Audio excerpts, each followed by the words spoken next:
Yeah. As I got another rhyme, another rhythm for y'all to listen. I'm never quitting on my mission. I'ma roll with what I'm giving. Got some ambition, this new edition, filling positions. Looking at the void in myself and feeling what's missing. Better watch the way you going, better go in the right direction. In the moment you stressing, but you gon' be counting blessings. And I know that for certain. Keep on working, open curtains. Haters swerving, cause they ain't ready for your final version. I'm never gonna You're listening to the Tom Ficklin Show on WNHHLP 103.5 FM, your home for community radio.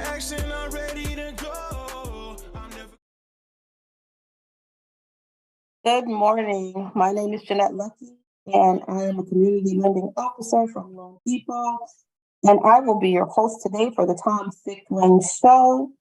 I have with me today one of our local realtors, Herb Jackson, who is going to talk to us about the real estate market, about getting started being a first-time home buyer, and all of that good stuff that we feel like the community needs to know. So good morning, Herb. Good morning, Jay. How you doing today? I'm good. Welcome to the Tom Ficklin Show. Well, thank you for inviting me. Amen. So do me a favor. Can you tell me a little bit, or tell the audience a little bit about Herb Jackson? Okay. I've been in the business over 18 years. I currently am with HOC Realty, and I do the home buyers class here. Basically what that is an educational process for first-time home buyers, whether you're purchasing a home or whether you're buying a multifamily. And our main mission is to give you the proper education so that you can get through this process effortlessly, and so that you can get over all the different obstacles that are in this particular business right now. Okay, so you work for the HOC, which is located at Neighborhood Housing Services of New Haven, Yes. on Sherman Avenue in New Haven. But you particularly sell homes all throughout Greater New Haven, all throughout Connecticut, correct? Yes, I do. Connecticut is my stomping ground. So I'm from north to south, to east to west. Herb's going to get you the best home that's out there. Okay, all right, I like that. I like that. So let's talk education. Let's talk about this market before we go to education. So what do you think about this market that we're in now, this particular market? I know that for the past 18 years, we've seen everything thrown at us that could be thrown at us. So that means that you were here in 2007, 2008, when the market went haywire and crashed. And we both survived that, because I've been in this business for over 25 years. So we both survived the market crash and the ups and downs, the highs and lows of the market. What do you think about this particular market that we're in, especially concerning the first-time home buyer? I think what's going on, well, let's go back to when COVID first started. There was a little lull in the business. That was a great time. If you were still employed and you were actually working and you were essential, there were a lot of great deals out there. Prices were reasonable. Mm-hmm. The interest rates were ridiculously low. So it was a good time to buy a house at that point in time. As we further progressed into COVID and we started to come out of it, interest rates had started to go up. And along with the interest rates going up, the house prices were going up. We had a large influx of individuals coming in from other states to purchase here because we had so many great deals here, which at that point in time, I'll tell you, what drove the prices up mainly the agents getting listings on these houses, and the fact that there were so many people looking at these properties, and they figured, you come in, if you have a tugboat full of cash, you don't have any problem with making a ridiculous offer on a property just to make sure that you received it. And I'll give you an example. I've seen properties that went $60,000 and $70,000 over the asking price. People were relinquishing their rights to inspections in different contingencies that you normally would have in a regular market. They were waiving those things just so that they can get the property.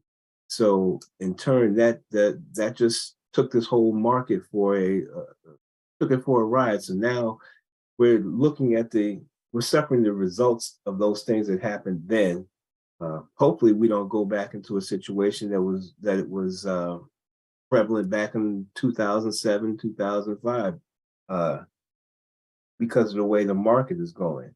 I think right now it's starting to level itself out, but you still have prices on some properties that are they're exorbitant. I say they're rather exorbitant.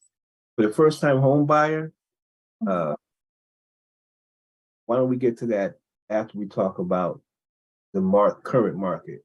It's okay. I mean, this property, the inventory is not bad. The inventory is starting to pick up, but you still have to be conscious about what you are willing to spend. I think that's very important.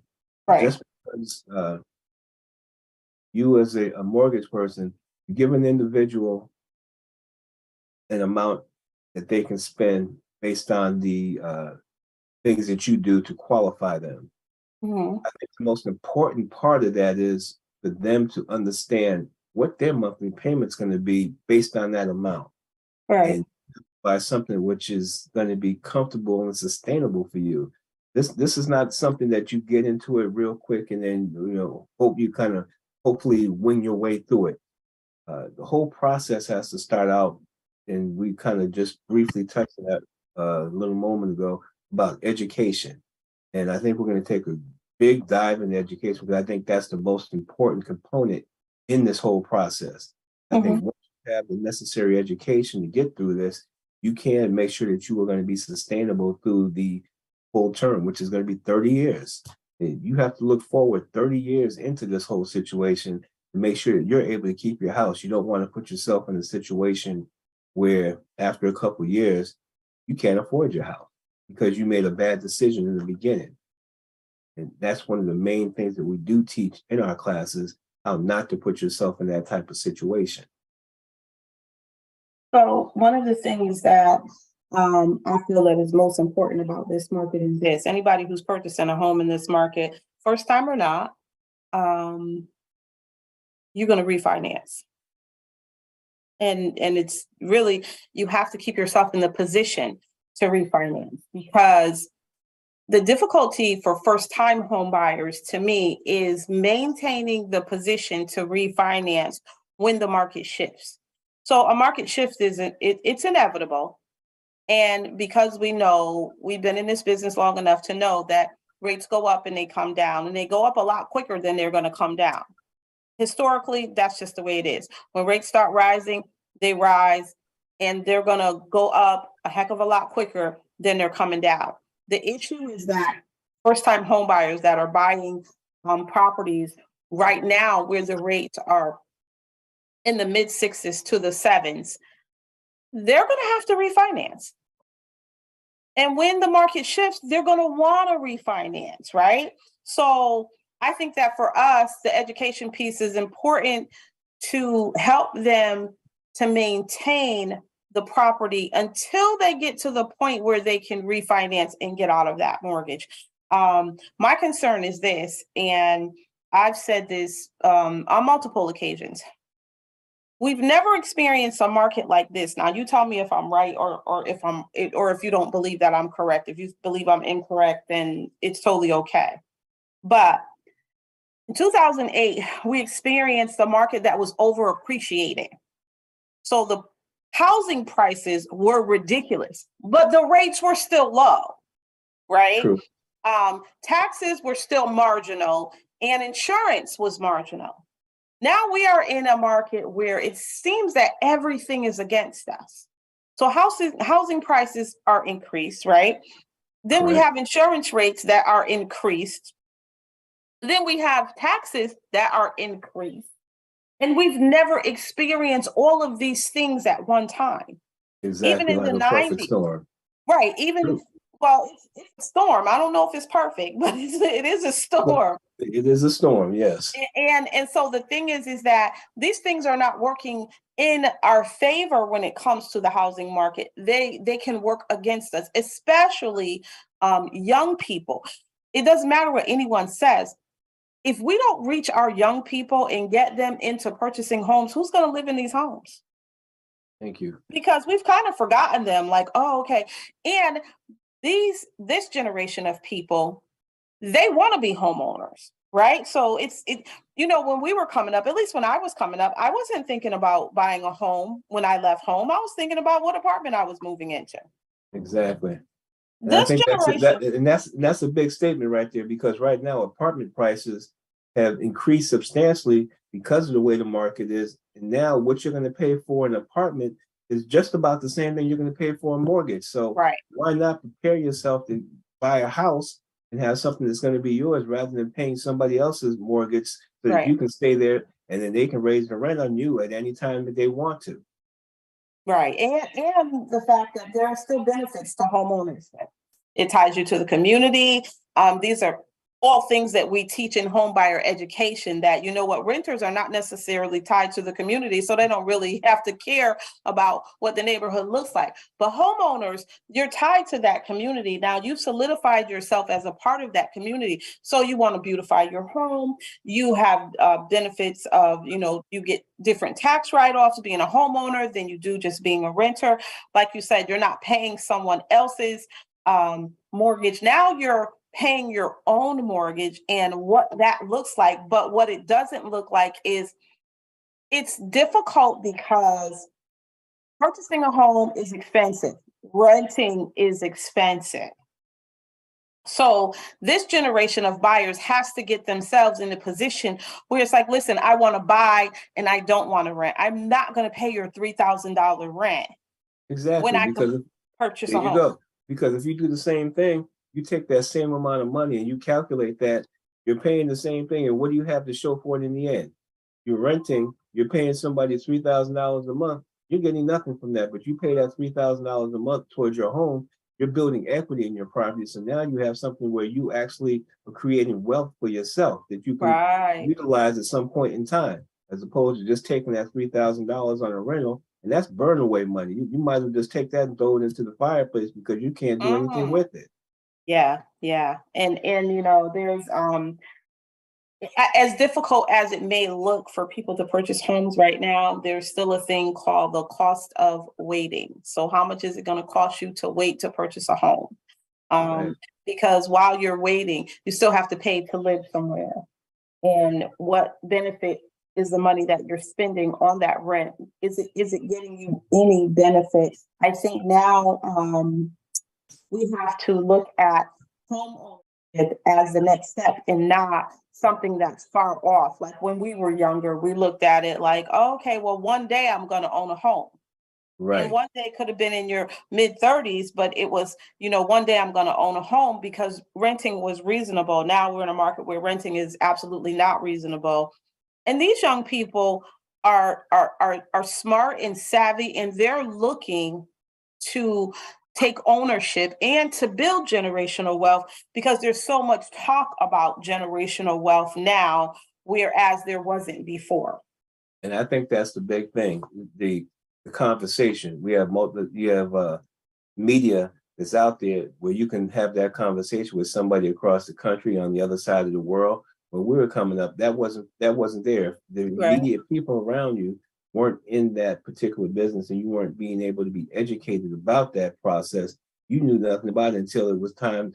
Oh, I'm getting married. Okay, now it's time to buy a house. We have an apartment now. Okay, let's Right. move our family into a house. That's when it came up. But now the conversation about building generational wealth and different ways of having residual income coming in, that's a Mhm. big talk right now. So now you have younger people who are being able to exploit those different avenues in that education that they're getting now, Mhm. and able to move forward on those things. So you have more people into the market now that is buying, which is creating also the increase in pricing. So you Right. have so many more people out there trying to do the same thing. Right. And so for the Connecticut market, I know that we're still experiencing multiple offers. And so what I find is that I think that the market is cooling a little bit in the respect of all of these multiple offers, where you have, 15 offers going in on one property, and there's a bidding war, and somebody's walking in, like you said, with a tugboat full of cash and saying, okay, well, I'll just pay cash for the property. I think that has died down a little bit, but there are still multiple offers on properties. It is. I think what it is that agents try to create the frenzy. You know, they'll put a property on the market. And I experienced this a week ago. The property went on the market one day. The next day they're asking for highest and best. You know, they create that frenzy to try to get people, okay, let me hurry up and go see it. Let me put an offering on it because they're giving you the suggestion that other people are looking at this property. And if you really like it, you need to put in your highest offer possible on this property, which is generating that trying to generate that excitement in the buyer, make them go out and bid maybe more than what they anticipated that they want to bid, but just to be in that competitive market. And I mean, the agents drive this too, but what buyers really need to understand is that they control the market. If you just stand back and say, no, I'm not doing it. If we just say, I'm not going to pay that much for this house, I'm not going to do it. You control the market, not the agents, not the seller. You control it. You're the one who has the money. You're the one who's out there willing to buy. If you say, I'm not going to do this, I'm not going to contribute to this idiocy, we're going to sit back and wait. Guarantee you, those prices are going to come right back down to where they start to make sense for you. So that is one of the things that I said when the market shifted. So coming out of COVID and, the rates going up higher, as soon as the rates started increasing, the property prices were already crazy. There were already bidding wars all over the place. And I said, you know what, if buyers just stop, if they just go, yeah, we're not buying properties in this market, then the rates are going to come down because the feds are going to know, okay, well, people are not willing to buy in this market at these prices. And it is always, regardless, we have this, oh, well, it's a buyer's market and it's a seller's market, but it is always a buyer's market because the buyer has the power to say, no, I won't buy. That is correct. I won't buy. And so I said this almost 2 years ago. I was like, well, why don't people just stop buying houses? Because if they stop buying these houses, they stop the bidding wars. Prices and the interest rate will come right back down again. Right. So but you got to utilize your control as well. That was my line of thought as well, that, what buyers are, because what happened, so you said they get the realtors get people excited. I think they get them anxious, and anxiety steps in because they stir up this whole whirlpool of, you're not going to be able to find a house. And so I've dealt with a lot of discouraged borrowers that are like, oh, I can't find anything. I'm just going to stop looking, blah, blah, blah. And, what I say to people in this market is, listen, bottom line is this. You're in one of two places. Either you're ready to buy or you're in buyer's preparedness. You have to be prepared to buy. So this may be a market that you may not be able to purchase in because of the prices, insurance, taxes, interest, all of that. But it is a market that you can prepare yourself to purchase in and wait for the shift. Or you can try to jump into the market. It's completely up to the consumer which way they're going to go. But there are other avenues, because if you're not exactly, and by prepared, I mean this, I've had to tell people to go get a better job. It is what it is. But in this market, you making $40,000 and trying to buy something that costs $250,000 is not going to work. Those numbers don't work out. And if you're looking at anything less than that, the quality of the property and the aesthetically is not that great. So you're not going to be pleased with it. So you're like, no, I don't like the way that looked. And when you look, then you start looking online through these different websites that are out there, and you see something, oh, I like this. But the price is more than what you can actually afford. So, right. And I think that goes back to, it goes back to the educational piece, because I run into people making $20 an hour thinking that they can afford $200,000 worth of home. And that is only because they're looking at where the market is and not what they can afford. So when we talk about misconceptions, one of the biggest misconceptions to me with people who want to be homeowners or desiring to purchase homes is I pay this in rent so I can afford it in a mortgage. That's the conception that most people have. Right. Or a lot of times people will say, well, I'm paying this in rent. I want to pay this amount for my home. Okay, let's look at that. You're looking at a particular amount of money, and then you want a house that costs here, but you're paying this for rent. So, okay, I want my rent to be the same thing as my mortgage. Right. Well, the numbers and the aesthetically, the property, it doesn't match. Right. And It's that's always a where numbers game. yeah, it's a big numbers game, but like we said, it's about the educational component that you have to get before you even go into this process. And what I mean by education, I mean from professionals who are who study the market, who are here to educate you in how to be sustainable in the market, not somebody looking to get a commission check just so that they can move on and get you into something and they don't care 2 cents about what happens to you in the next year or the year and a half. Right. I have people that I've sold houses to years ago, and they still contact me because they're still in these houses, because they're in sustainable situations that they can afford. It's criminal for a person to get into a property or to be led to a property that they're not going to be able to afford. And the only person that's going to benefit are the two people who are who's representing you and the person who's representing the seller. That's criminal. You should be in this. You should be in this process. You should educate yourself to understand what you can actually afford and how to stay in your house. I get listings every day of foreclosures. I see people who've been in houses maybe a couple of years. They're being foreclosed on. They're having financial problems now. That's because they got into something that they could not afford initially, and that's what we're here to try to stop. We're trying to educate you so that you don't have to go through that. When you go into look, some people you've been renting for who knows how many years. You've been in there for years, no problem. Now you're ready to buy a house. That same concept should translate into your house. You should want to be in that house for years or until you're ready to move on to something else, not being forced out of it because of economics and financial situation. It's all about being sustainable. It's all about understanding what you can pay and what you can't pay. All right. And that makes a huge difference. And what you said was extremely impactful because you said, you know what, listen, there's two people that are really going to benefit from someone purchasing a home in a major way.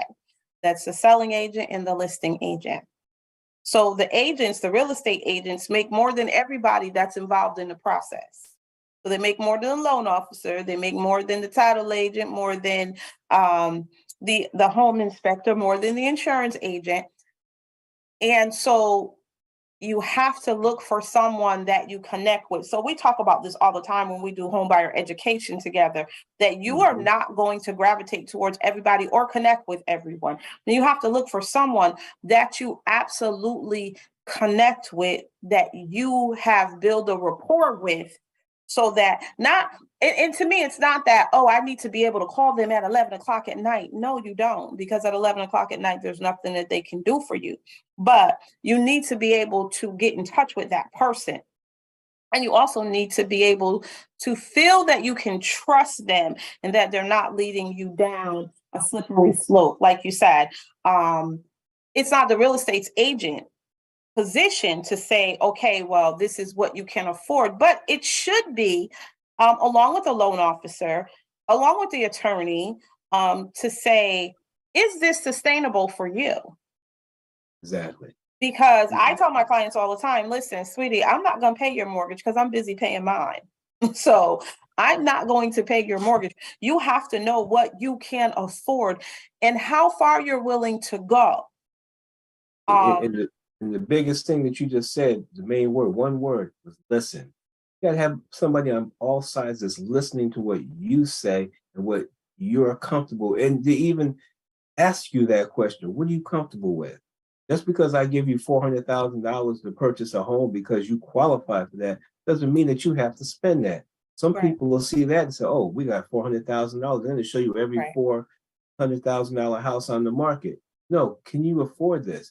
And I tell all the people I work with, okay, you're approved for 400,000. You know what your monthly payment's going to be if you spend that whole 400,000? When a lot of time people find that out, they're like, oh no, I can't afford that. Right, Let me right. find out what I can. This is what I can afford. How much can I spend of this 400,000 to get to that number? And once you find that out, that's the number you stay at, Mhm. regardless of what's going on. Right. And so the thing is this, and someone at my employers, my company, one of the top loan officers there, she's out of Las Vegas. Amazing person. But what she said was this, and this made so much more sense to me than a lot of the things that I heard. She said, listen, you need to qualify in this market. She was talking about this market, this crazy market that we're in, because this market is not only exclusive to Connecticut, it's all throughout these United States, right? Everybody wants $1 million for their property. Everybody's taxes are high. I mean, so taxes, insurance, mortgage insurance, the price of the property, all of that is working against the buyer pretty much. So what she said was this, she said, stop qualifying your clients for a house number, 300,000, 200,000, 500,000, and qualify them for a payment, which makes a lot more sense, because you know what? If you're comfortable, if you call me and you say, I'm comfortable with paying $2,000 a month, I can tell you what $2,000 a month looks like in housing. Okay, so these are the taxes, this is the principal interest, this is the insurance, this is going to be your mortgage payment. Your mortgage payment will be $2,000, and $2,000 will get you this much of a house. But you can look for that everywhere, because you're going to still stick with that $2,000 payment. It just makes it's just logical. It makes sense. And that is educational for people who are purchasing for the first time. You've got to be comfortable with what you're going to pay for a payment, because Herb's not going to pay it for you, and Jeannette is certainly not going to pay it for you. No one involved in your transaction is going to pay that mortgage. And we want you to be able to keep your home. So when we talk about home buyer education, we're always talking about sustainability, because you want to be able to, it's not enough that your family, your friends, this one, that one, know that you own a home. It's about whether or not you can hold on to that home, and not hold on to it by a thread, but be comfortable in what you're paying every month for a mortgage. Exactly. And that goes from the beginning. Before you start this process, you have to save money. You have to make sure your credit is right. You want to make sure that you have dotted all the I's and crossed all the T's before you start this process. And once you obtain your home, you still do the same thing. You still save money. You still go out and make the necessary purchases that you make. You take care of your finances. You don't go into financial disarray just because you've acquired a home. You should be able to do the same things that got you to that point, that gave you the ability to afford a home, and you continue those same process while you're in that home. That means that you are moving forward. That means you're putting yourself in a situation where you can now generate funds to do other things to help yourself to create residual income for yourself, or either be sustainable, or either do other things that's going to help generate money for you to help take care of your family. And to nobody wants to work their whole life. Okay, I know everybody has a job. You probably don't want to stay in that job for the rest of your life, but you do need to be able to make money. Some of you have great ideas that you said, I want to try to do this on the side. Well, now you have something that's going to give you the ability to do these other things. And those are the things that you should plan. That's why this whole process is not about just, I want to go buy a house. You have to plan to do this. So that way you know exactly what path to take. And through home education, that path is laid out for you, how to do that. And during that whole journey, and it is a journey, you have somebody that's in front of you, because it's a dark road. You have somebody that's in front of you with a flashlight, spotlight, or whatever is necessary to see the end of the tunnel to help you get there. And if you have questions about that, you have reliable sources that you can go to at any point in time during this journey to ask the questions that you might have. And my thing, don't ever be afraid to ask questions. no matter what you think that question might be, don't ask your friends because they don't know. You're going to have people come to you and say, oh, I did this with my property. I did this and that. Everybody's journey is different. Everybody's going to take a different path to get there. Do what's going to be comfortable for you and your family. And that's so powerful. So, if you're looking to purchase a home, go into home buyer education, so to me, it's a powerful statement to say, stop asking everyone around you, because everyone around you is not an expert. And so having dealt with that all of my career, oh, well, my sister got this. Well, my cousin got this. Well, my neighbor got this. Everyone's journey is different. Herb is correct. No two mortgages are really alike.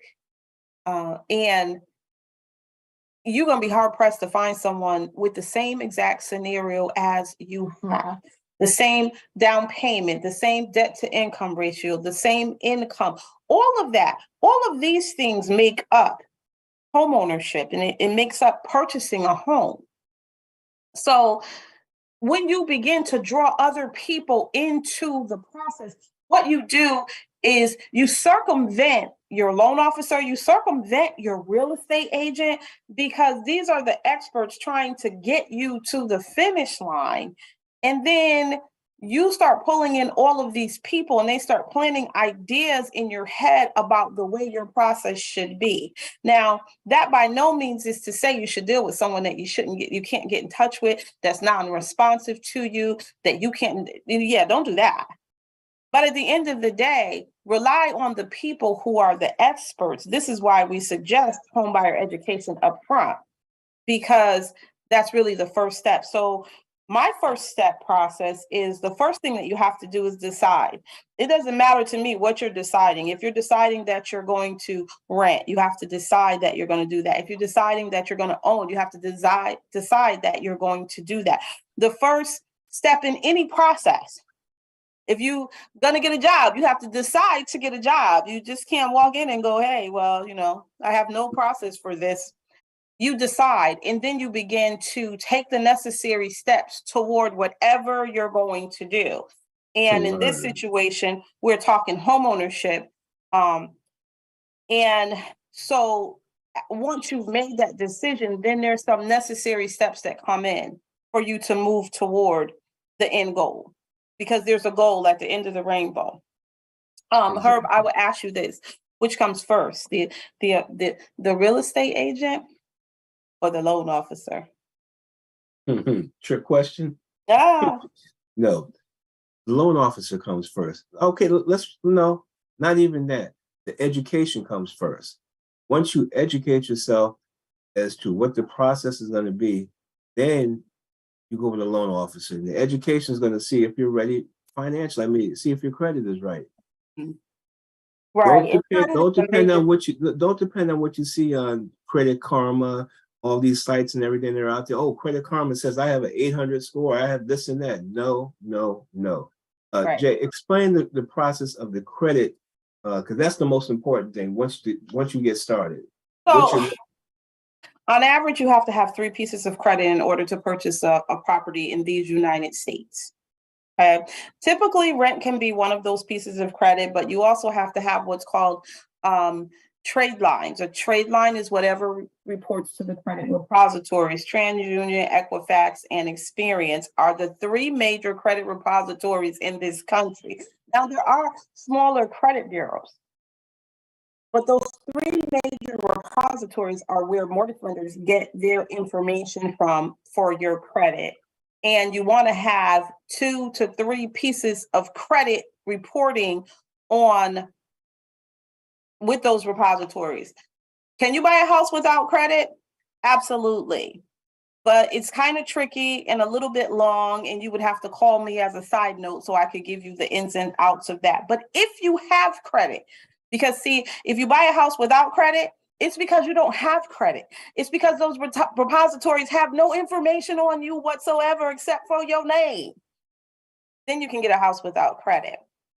Hey, Jay, I have 8 trade lines, but 4 of them I'm disputing because somebody told me to dispute them. And that'll give it, well, how am I going to do Listen, that now? disputes are a no-no. Please stop disputing your credit. And you know what, guys? I understand. Listen, we live in the age of information overload. Okay, people are telling you how to lose weight, how to gain weight, what herbs to take, how to get a mortgage, how to clear up your credit. We live in how to pray, when to pray, who's going to pray for you. We live in an age of information overload, and you have to be the one to filter the information that you get. So every time you go online and you see somebody telling you don't pay your debts, don't be an honest person, go dispute the charge, there's a loophole, those things all come at a cost. And so I can't tell you what to do, what not to do. I can tell you that there's a price for all of that. There's a price for, oh, I'm not going to pay this, even though I know it was in my name. I can use a loophole and get it off. And there's also a loophole for them to put it back on. I just want y'all to know that. So in this mortgage business, once you've done the education, and Herb is a major part of the educational piece at Neighborhood Housing Service. It is so important. He does the multifamily education, home buyer education, which is so important. The landlord piece, which is so important because most young people right now are buying multifamily homes. Why? Because they're smart. They want to be landlords. Because they weren't like us. Because all we were thinking about is, oh, I just want a house for my kids to play in the backyard. They're thinking about, listen, if I can get my first home and it's a multifamily, then I can use that to build generational wealth because I can keep that home when I move into my second home. And someone can pay for that and a portion of my mortgage over here, while I constantly stack dollars. One of the most important things that we didn't talk about, but I think is very important, is please save your money. I was actually on a meeting last week with someone from my church. And every church has people that specialize in stuff. If you don't know what the people in your church specialize in, please go find out, because there's someone in your church that does investments and they're probably very good at it. There's someone in your church that does real estate and they're probably very good at it. There's someone in your church that does mortgages and they're probably very good at it. You know, this is what the church community is all about. Well, one of our pastors is actually an investor. He works for some big time investment firm. And he said something that made so much sense, guys. This is what he said. He said, listen, I don't care whether you're buying a home or whether you're renting a house or whatever it is. I want you to have 6 months of your living expenses saved up. 6 months. Now, my aunt taught me that when I was just a wee little girl. When I was renting, she said you have to have 6 months of your rent saved up. So if something happens, if you have an emergency, then you will still be able to sustain yourself. You lose your job, you have 6 months to go get you another one. Something happens, an emergency in your house where your furnace goes, you got 6 months of mortgage payments stacked up so you can work through that. 6 months, 6 months of your living expenses. And if you live with your mama, then you pick an arbitrary number and you say, this is how much money I'm going to save up. My bill money, whatever your bills are monthly, plus whatever your rent might be. 6 months, Get that saved. Right. Exactly. And if you're living with your mama, help mama pay those bills too, because you're not paying nearly as much as you would be paying if you were living out on your own. Don't take advantage of that, because a lot of times what mama will do is she'll take that money, she'll put it aside because she sees that she understands what you're saving habits are. So they will help you out, but make sure you contribute to that. That's right. That's right. You know what? And if you're not a good saver, then go to your parents, sit down with your parents and say, listen, I'm giving you this amount of money. I'm asking you to set it aside for me. Plus, I'm going to pay whatever I need to pay, whatever bill you want me to pay, whatever you want me to help you with. But could you set this aside for me so that when I get ready to release you into your freedom, I will have something and I won't be starting with nothing. These are conversations that young people need to be having with their parents. Because I'm going to tell you what, the ideology that you would be willing to pay a stranger, but not your parents, is just backwards. It's crazy. It's just backwards. It doesn't make any sense. Think about it. It doesn't make any sense. So, Herb, what does your ideal client look like? Like what kind of client do you want? What kind of clients are you looking for? A client that's energetic, that's willing to listen, that has a goal that they don't know how to attain, but they're listening to a professional who's going to give them the information that's going to help get them there. And if you say you got to do X, Y, Z, they do X, Y, Z, and they come back to you, I got it done. What else do I have to do? That's the kind of person I need. I don't need somebody who's going to come in and give them X, Y, Z. And they talk to Joe Smo on the street, and Joe Smo says, nah, just go ahead and do this. And then you come back and say, well, no, I didn't do that. I did what Joe Smo told me to do. Right. So now you're setting yourself back. Oh yeah, by the way, our classes are free. We don't charge you anything. We don't ask you for any money to do these things. If you work with one of our housing counselors, there's a fee for the credit report. And I think it's very important that you understand what your credit is, your true credit, because the report that we pull, we're a nonprofit, is the exact same report that the mortgage companies pull. When they go ahead and pull that, they do a hard pull, which is going to reflect on your credit. We do a soft pull. It's not going to reflect on your credit. It's not going to cause any change in your current scores. But at least you have a true depiction as to exactly what is on your credit report. Not Credit Karma, not all these other places that are out there that you subscribe to and that you go and say, oh, this is what my credit report is. This is what my scores are. I should be able to get a house because it says I have a 700 score. And Credit Karma says that. No, you don't. And excuse me, please know this. Your credit score can be 800 and there's a possibility you still may not be able to afford a house. So please stop listening to the Experian commercial that says that you can get whatever you want because you have a good credit score. Good credit is great. But you know what? You can have excellent credit and be over indebted and not be able to get a thing. That's just really the truth. And people don't talk about that because they want to give you the good without giving you the whole truth. So the truth is that you may have impeccable credit, but you also may have some crazy car note that throws your DTI into a tailspin. You also may have student loan debt. There's a whole lot of things that come into play. And there's a whole lot of steps that you can take for student loan debt. You can do income-based repayment. There's things that experts know that you don't know, and that's why we're talking so heavily about the educational piece, because you should get yourself educated. Now, if you're willing to pay for that, that's up to you. I don't say you should pay for it. I don't say that you shouldn't pay for it. I say that you typically get what you pay for.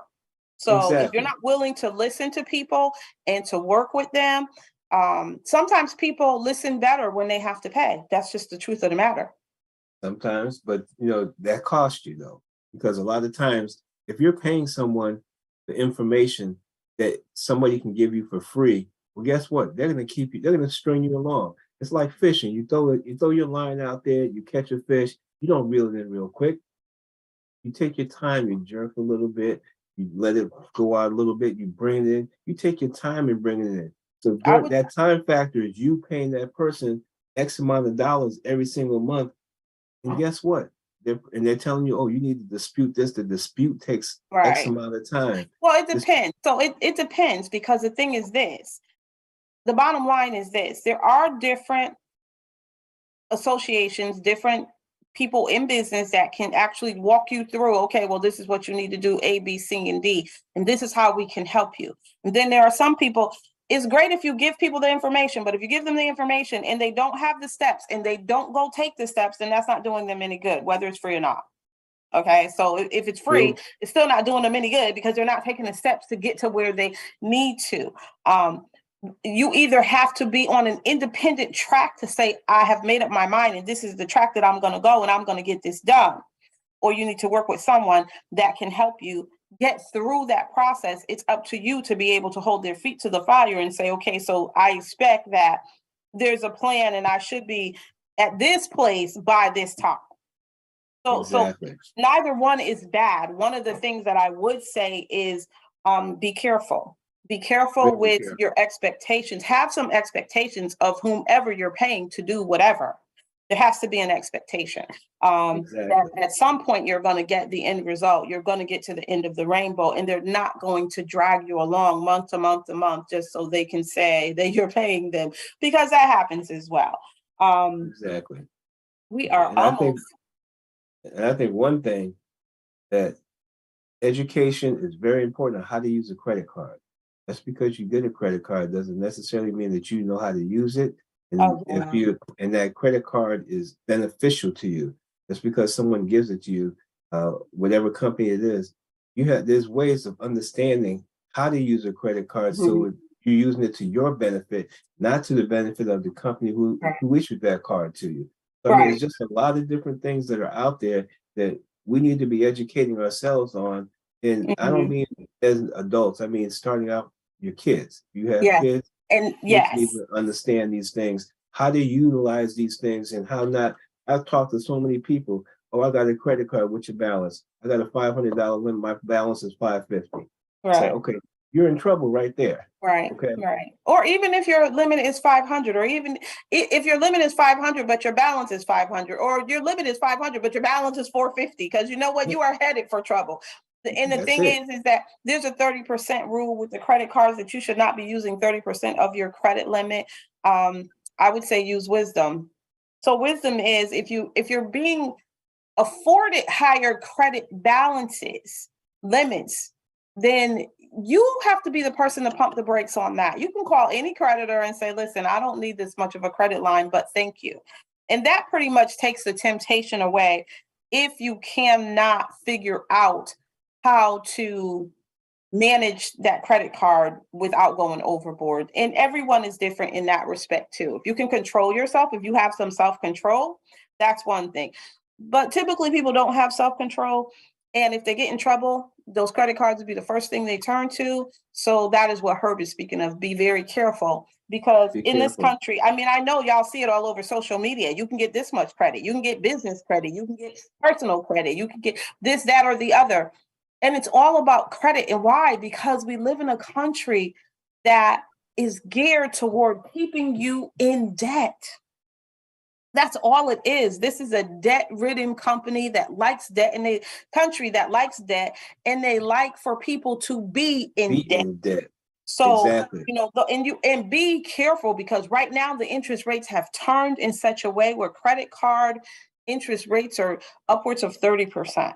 Exactly. No matter So now how you're good paying that credit 30% on card a is. credit card that you might have been paying 0.99 or 7.99. Now you're paying some ridiculous amount of interest for that credit card. So yes, be very careful with that. Educate yourself. I'll take a credit card that has 99% interest on it, because you know why? I'm not going to ever carry a balance on that. As So long he's as you going to use educate it yourself, to pay it you do off. not carry a balance on your credit card. If you can't Mhm. pay for that purchase before that credit card statement comes out, you don't need it. Yeah, he's going to use it. That's how you beat the And that banks.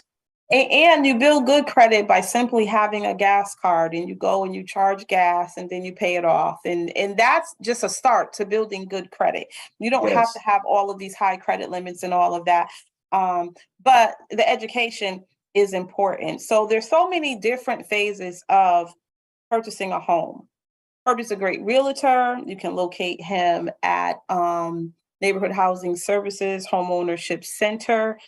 He works tirelessly. One thing I know about him is that anytime I talk to him and I say, "Are you taking a day off?" He goes, "No." So he never takes a day off. And he is always available. So Herb, you want to give them your email and your phone number? Sure. Email address is realaction, REALACTION 33@gmail.com. My phone number is 203-715-1202. My If I name is don't pick Jeannette. up, you'll get Go a ahead. message. I'll call you back. Leave a message for me or a text.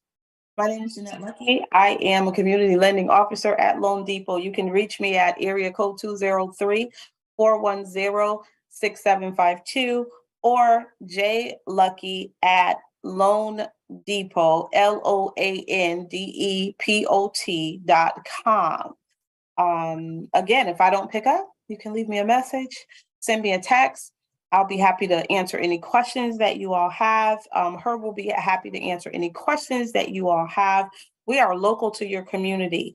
So it's always best to work within your community, because then you get someone that knows something about your community and not just someone who knows about real estate overall or more. Exactly. Or about how to get a commission check. We're going to educate you to make sure that you're successful in this business.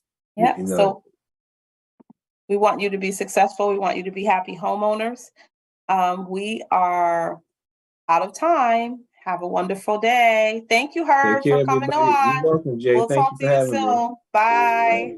Bye-bye. Thank you, This Harry. is Harry Droz, and you're listening to Thanks, Harry. WNHHLP 103.5 FM, New Haven. Yeah. As I got another rhyme, another rhythm for y'all to listen. I'm never quitting on my mission. I'ma roll with what I'm giving. Got some ambition, this new edition, filling positions. Looking at the void in myself and feeling what's missing. Better watch the way you going, better go in the right direction. In the moment you stressing, but you gon' be counting blessings. And I know that for certain. Keep on working, open curtains. Haters swerving, cause they ain't ready for your final version. Whoa. I'm never gonna give up. Fall down, I just gotta get up, yeah. Cause this is my road. Lights, camera, action, I'm